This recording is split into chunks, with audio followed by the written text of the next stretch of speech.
Kulokubiri wa Sabbiiti eno abatuuze ku kyalo Kamata mu disitulikiti Kagadi bagwamu enchukwe olw'abantu abali basabalira ku lyato ku Muganguse okugwamu era nga abantu bakonokkiriza 30 bateeberezebwa okuba nti zibadde zifumbe yaabwe zavunikiddwa.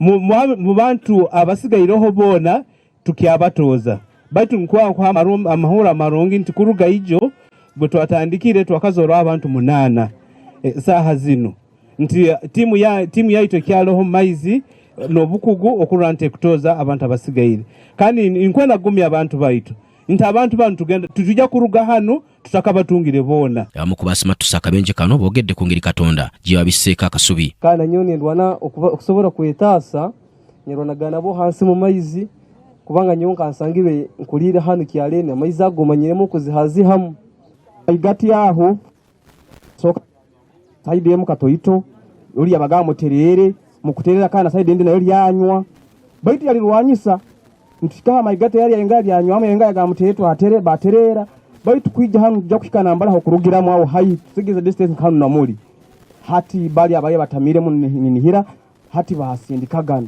hati mu kusindikagana omutwe gw'eryato gwadikira hansi amire desi ya mugambira leka kuhengama otita abantu ya mukwatanga nimwemerere kurungi kuyabere yayemerera yashuba yahinduka yanago mukono ngwe desi ko manyoko eryato ryaju ryarerera uburya amezi kurya amezi ryahinduka ryagaruka nyuma. Police badde yakanyulula emirambo 9 ejawamu kwabo abali ku lyato. Saaminista wa Uganda Robert Nabbanja atuuseko mu kitundu kino okusaasira ab'enganda saako n'okubakwasa ensimbi z'amawugo okuva omukulembeze w'eggwanga.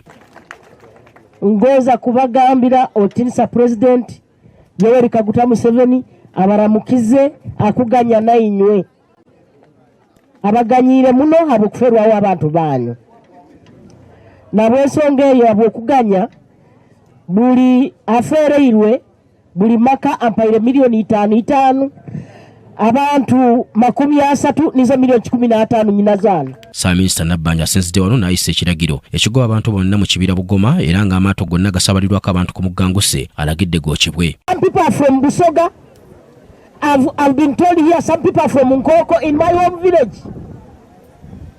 they are coming here for illegal activities. That must stop today. Today I'm going to call the minister in charge of tourism and wildlife and antiquities to come and seal off this place. Timwayongere kujayo ko. Ebyo bikozwe ki? Munyetegereze. Nabali omukibira mbagambe ngo bajja kusibwa.